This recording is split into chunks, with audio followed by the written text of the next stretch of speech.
Bonjour et bienvenue dans cette suite de formation Power BI. Donc la dernière fois, nous avons fait une introduction à Power BI.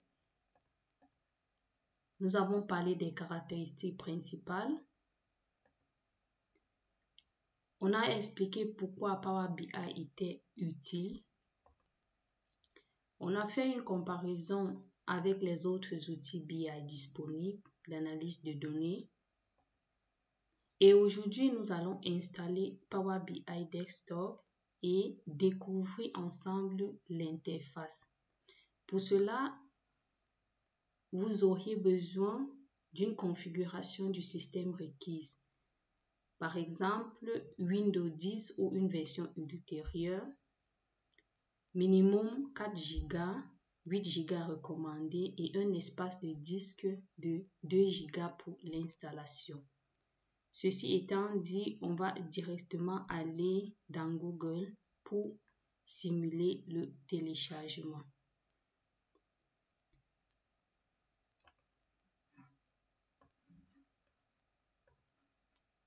Donc là,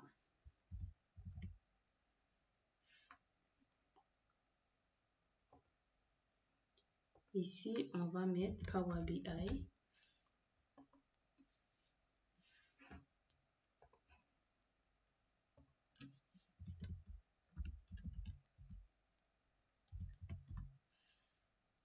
Power BI Desktop Download. Donc là, vous pouvez venir à ce niveau et vous sélectionnez la langue qui vous correspond. Vous avez bien Microsoft Power BI Desktop et vous allez télécharger. Donc, vous voyez les caractéristiques ici. Donc, vous avez le 64 ou encore le setup.x et quelques informations si vous avez besoin. Donc, une fois que vous cliquez sur Download, moi je l'ai déjà installé, donc plus besoin de le faire. Vous allez ouvrir le fichier de téléchargement et vous allez juste suivre les instructions. Ce n'est rien de compliqué. Vous allez accepter l'installation. C'est tout simple. Maintenant, je vais ouvrir Power BI et nous allons visualiser l'interface.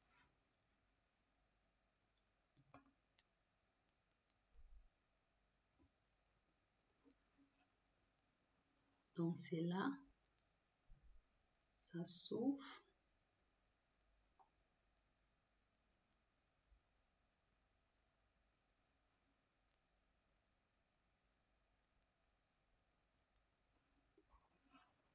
Et là, vous avez votre Power BI. Ici, ce sont mes projets, mais vous, si vous n'avez jamais utilisé, bien évidemment, ici, vous n'avez rien. Et là, vous deviez sélectionner rapport vierge.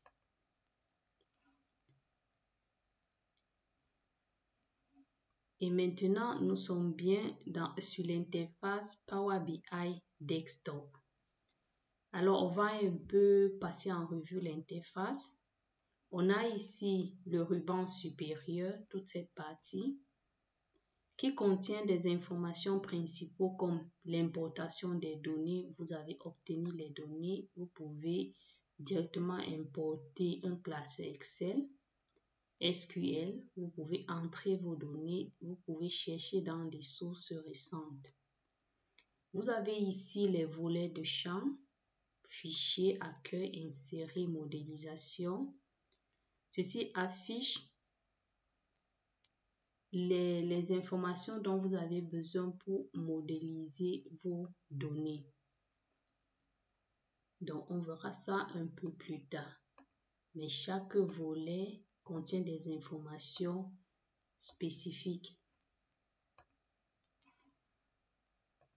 De ce côté, données, vous avez ce volet affiche tous les champs, c'est-à-dire toutes les tables, les colonnes disponibles dans vos données.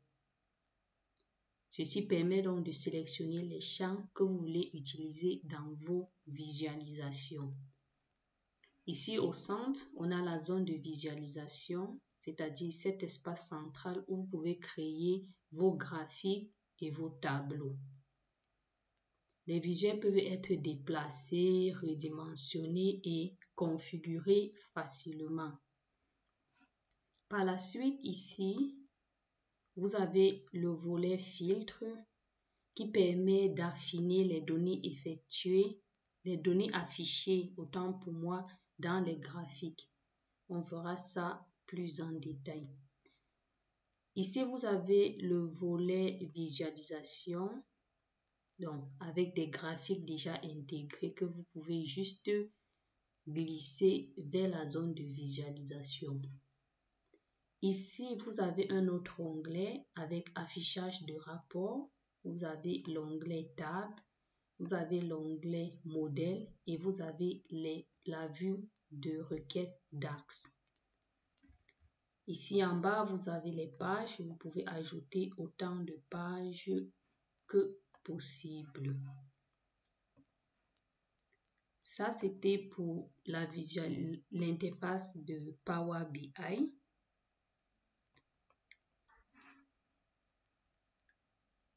Avant de conclure, je pense que c'est important que nous allons sur Power Query pour également visualiser l'interface. Donc, pour cela, qu'est-ce que vous faites? Au niveau d'accueil, transformer les données, vous cliquez et directement Power Query s'ouvre.